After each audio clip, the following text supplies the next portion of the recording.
A farmer and his son went out into the field to look after their crops. The farmer asked his son, do you recognize those weeds? And the son replied, no, I don't think so. I've never seen anything like them before. How did they get into your field? His father said, years ago, herbicides were developed so that the weeds and the grasses we struggled with among the crops when we were growing up now have all been eliminated. The seeds, once were planted, were lying dormant in the ground. They could not compete with the weeds, those dominant weeds, but now they have sprouted and have come forth. In listening to this conversation, we can understand that farming is much like life. There will always be challenges. There will always be differences. We need to be patient and tolerant, and to recognize the problems, the evil amid the good, and to find ways to work with it and around it. This was the master's response in the gospel today as well, when the servants asked if they should pull out the weeds. And of course, the master said, let them grow together. Jesus interpreted the parable when he talked about the world with good and evil people.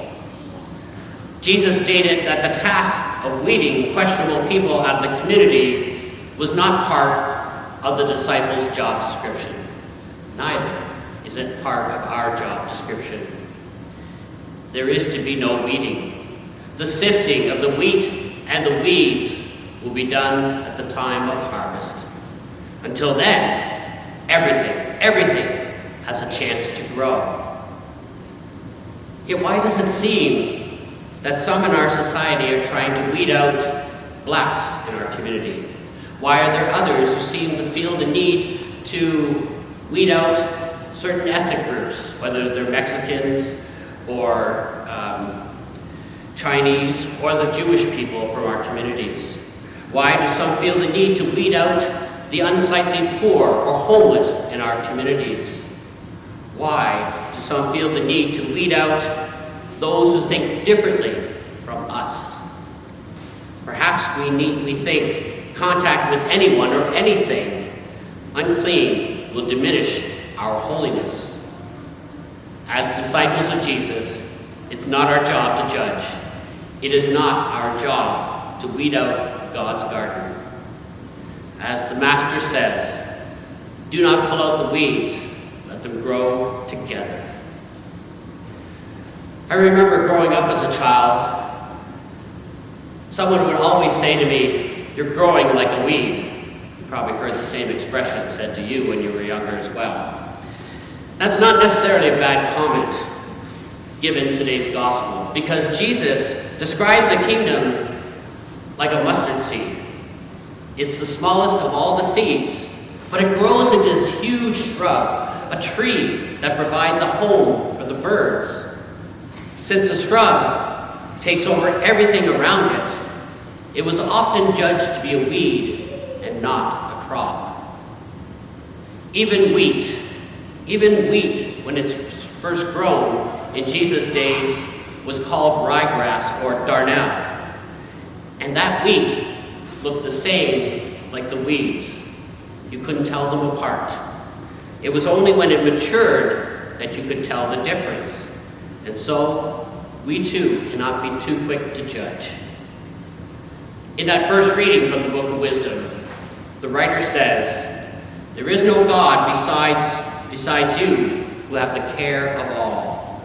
Your might is the source of justice, and your mastery makes you lenient to all. Thus, God's divine power is described as persuasive and reconciling, not intimidating. God is reconciling and persuasive. God's divine power does not dominate, but rather nourishes and supports the growth, the life of another. This is the power that we find in a parent, in a teacher, hopefully in a pastor as well, or anyone who helps others to grow, weeds and all. When we nourish our children or others, whether they are wheat or weeds, we create what's called a culture of growth. We create a culture of growth. And that culture of growth, that culture in our own parish, is created by two things. It's created by what we reward, and it's created by what we tolerate. I'll give you a few examples. In our parish here, we reward families. We love to see families here. They bring life to our community. Even if their children misbehave, we might tolerate their behavior, but we love them all the same, right? Because they bring life to our community, to our church. Secondly, we reward those who are willing to respond to their baptismal call and become involved in their parish community, or even the world itself, in a life of service, right? We reward those, especially those who are willing to be ministers of hospitality. And we're all called really to do that, to be a welcoming community. And so we're building up our church, right? We reward those who are welcoming to others. Thirdly, we reward those who are seekers, those who wish to develop and to have a relationship with Jesus Christ. Right?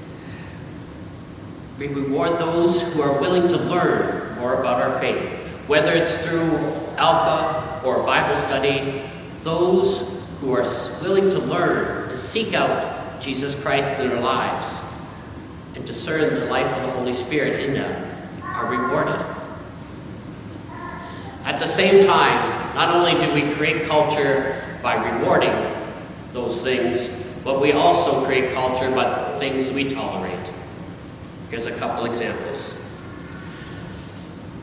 Those we tolerate are those who have a sense of entitlement. I've been here in this parish for many years. I contribute to this church for so many years and give so much money so that I deserve that seat and nobody else should sit in my seat. That's a sense of entitlement, and we often tolerate that because we love those parishioners who have been with us for those years, all these years as well too. We also tolerate those who love their traditions. And it's great because they are part of our church, right? We love those who love the traditions of the church. But when we hold too fast to those traditions and don't allow the Holy Spirit to lead us to grow as a community as well, that's when we tolerate those who are traditionalists, who hold just a little bit too fast and too hard to those traditions. Thirdly, we tolerate those who come to just check the box. What do I mean by that? Well, there are a number of people in our communities, maybe some in your own families, who come to church when they need one of the sacraments. That's what I mean by checking the box. Baptism, check. First Communion, check. First Reconciliation, check, right? Or they come for Christmas and Easter. We love them. We want them to be a part of our community, but we tolerate the way they look at themselves as being part of our community as only checking the box. We would rather see them become full members of our community as well. And so we create culture by what we reward and what we tolerate. In the end, Jesus is trying to help us to understand that the church is made up of sinners and saints. It is impossible to know who represents the wheat and who represents the weeds.